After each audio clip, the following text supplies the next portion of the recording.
Hey guys, welcome back to my channel. Today's video is going to be part one of a multi-part series. So on the screen there, I've got a collection of different color palettes that I found online. So I added the numbers to them, and what I'm going to do is I'm going to randomly generate a number, and that's going to pick the palette for me. And then I'm going to design a character based on the name of the palette.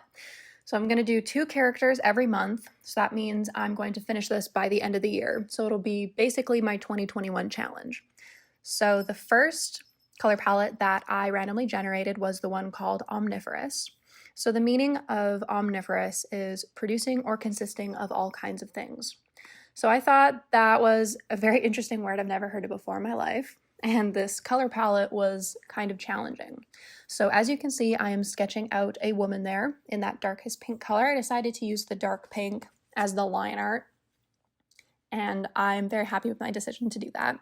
So my initial thought was that I wanted to do a goddess of creation. So the woman there is the goddess. She's got her eyes closed, hands out, and in between her hands, there's a bunch of matter, as if she's in the process of creating something, like as we're looking at the picture. So I haven't drawn a full body character since like 2018 or something ridiculous like that. So it's been a really long time, and I'm definitely out of practice. So that's why it took me so long to get this line work done. But I think it looked really good in the end. Hands are always a struggle for me though, so that's why I mirrored that. So my original plan, I did plan out the colors in advance, was to have the light green background, dark green as an accent, the brown color as her skin, the medium pink as the dress, and then the dark pink as the hair. And I do end up changing that quite a bit. I end up sticking the same with the background color and the green accents, but I end up going with medium pink for the hair and then dark pink for other accents, and then the medium green or darker green dress, because I originally had the 2 pinks for hair and dress together and it was just too much pink all at once, so I did end up changing that. Now, when I was coloring the skin, everything looked green. I wasn't happy with it, but I decided to power through because it's not like I'm going to change the colors for a color palette challenge. But I guess that's the whole point, is that everything flows together. I'm so sorry, you can hear my cat playing with a jingle ball in the background. So my favorite part of this whole piece was actually those little pieces of matter. I go in later and I shade them and everything, and it's by far the best part. If you zoom in on the Instagram post picture of it, I just love it. I don't really know how to describe it in any other way. So here I'm doing the pink dress. It looks horrible, so I end up changing it, but I do not film that part. And here I am just adding the shading, doing my favorite part of this entire piece. I was using new brushes this time on the digital program, and I think that really helped with the blending because I was using like pastels, which I've never used. And there's the finished piece.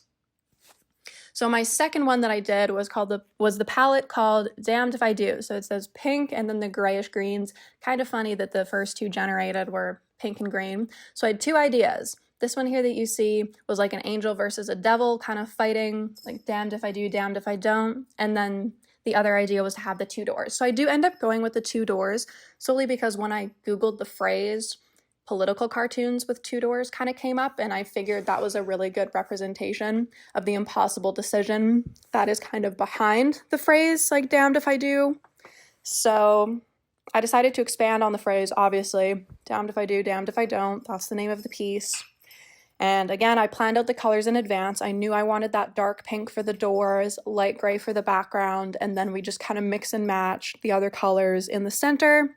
And I did blend the colors to make the color for the floor, the shadow, and some other highlights, because I didn't say that I couldn't mix the colors. It's, still within the palette there. So I have never put this much detail into a character or an outfit before. Like, just watching myself back creating the shoes for this lady, absolutely unreal.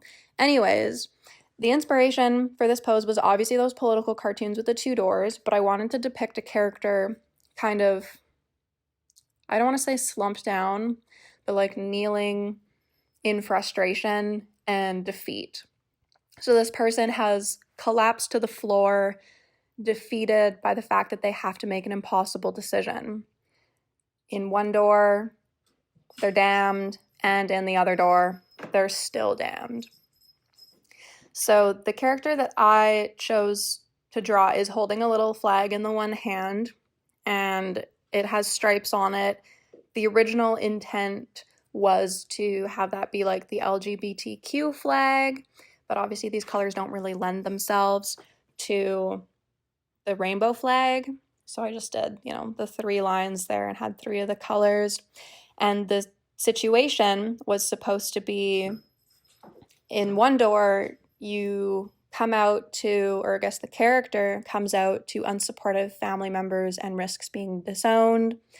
And then in the other door, they don't come out, they keep their true identity to themselves, and then they have to live with the feeling knowing that they're not being true to themselves. So either way, you're risking something that could potentially be harmful to the character.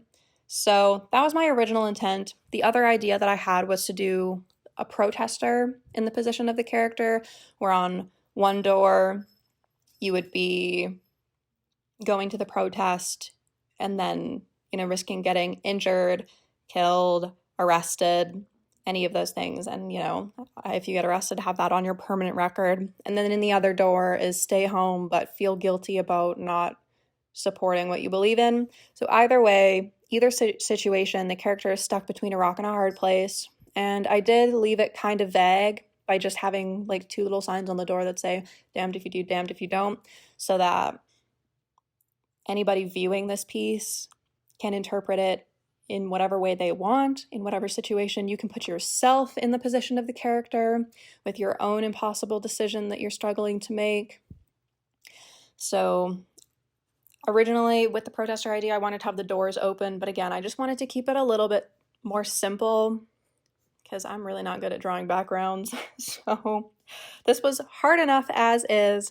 But anyways, I'm really happy with both of the pieces. I'm very proud of myself for what I was able to create, making these 2 pieces, sticking to the color palettes, and I'm excited to see how the rest of the pieces for the rest of the year turn out.